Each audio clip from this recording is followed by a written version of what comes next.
ಇದೇನಪ್ಪ ಇದು ಹಂಚಿನ ಕಟ್ಟಡ ಅಂತ ತಿಳ್ಕೊಂಬಿಡಿ. ಇದು ನಮ್ಮ ಶಿವಮೊಗ್ಗದ ಜೋಗದ ಹಳೆಯ ಕಟ್ಟಡ.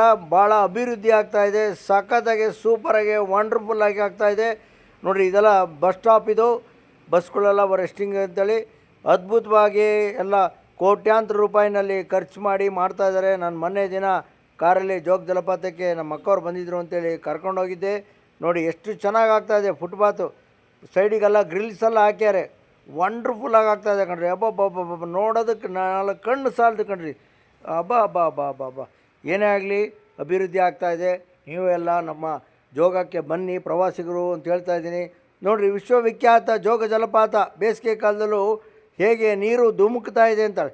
ಅಬ್ಬಬ್ಬಬ್ಬಬ್ಬಬ್ಬ ನನಗಂತೂ ಭಾಳ ಆನಂದ ಆಯಿತು. ಭಾಳ ಅಭಿವೃದ್ಧಿ ಆಗ್ತಾಯಿದೆ ಅಂತ ಯಾರೋ ಹೇಳಿದರು, ಆದರೆ ಹೋಗೋಕ್ಕಾಗಿರಲಿಲ್ಲ. ಹೋಗಿದ್ದೀನಿ ನೋಡಿ, ಜೋಗ ಜಲಪಾತದಲ್ಲಿ ನೀರು ಧುಮುಕ್ತಾ ಇದೆ. ನಮ್ಮ ಅಕ್ಕವರು ಬಂದಿದ್ರು, ಅಕ್ಕನ ಮಕ್ಕಳೆಲ್ಲ ಬಂದಿದ್ದರು. ಭಾಳ ಅದ್ಭುತವಾಗಿರೋಂಥ ಜಾಗ ಇದು.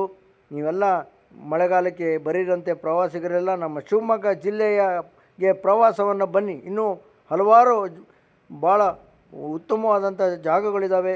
ಹಲೋ, ಎಸ್ ನಮಸ್ಕಾರ, ನಾನು ಶಿವಮೊಗ್ಗ ವಿರೂಪಾಕ್ಷ ಮಾತನಾಡ್ತಾ ಹೇಳ್ತಾ ಇದ್ದೀನಿ. ಹಲೋ, ನಮ್ಮ ಶಿವಮೊಗ್ಗ ಜಿಲ್ಲೆಯ ಜೋಗ ಜಲಪಾತ ಹೇಗಿದೆ ನೋಡಿ. ಈ ವಿಡಿಯೋವನ್ನು ಎಲ್ಲರಿಗೂ ಶೇರ್ ಮಾಡಿ ಅಂತ ಕೇಳ್ಕೊತಾ ಇದ್ದೀನಿ. ನಮಸ್ಕಾರಗಳು, ಶುಭವಾಗಲಿ.